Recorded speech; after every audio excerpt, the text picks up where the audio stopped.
Behind closed doors, the Freemasons were free to indulge in the secret rites and rituals handed down to them by their ancestors, and these became the basis of their levels of membership, called degrees.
Politicians funded by the Masons promoted the Masonic ideology.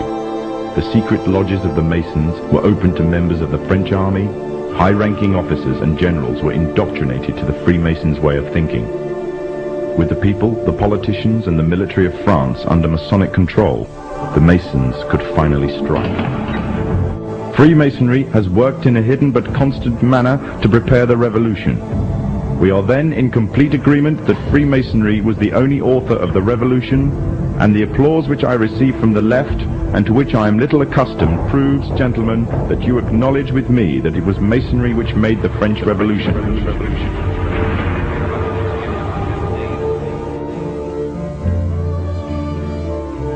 When the so-called founding fathers of America landed on Plymouth Rock, not only did they bring with them disfranchised people, they also brought the Freemasonic elements of Europe.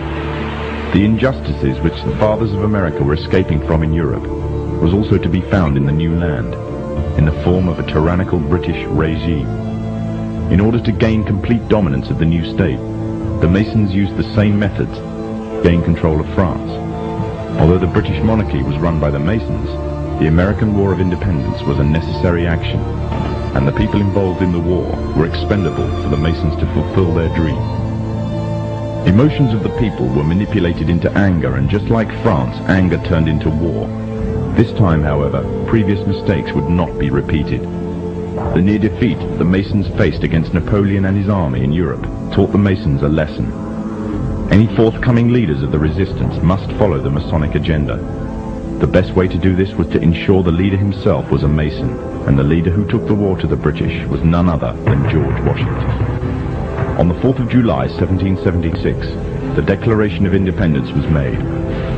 On the 17th of October 1781, the British were finally defeated and surrendered the colonies to the Americans, and the world's first Masonic state was born, a nation that would represent Masonry in every way.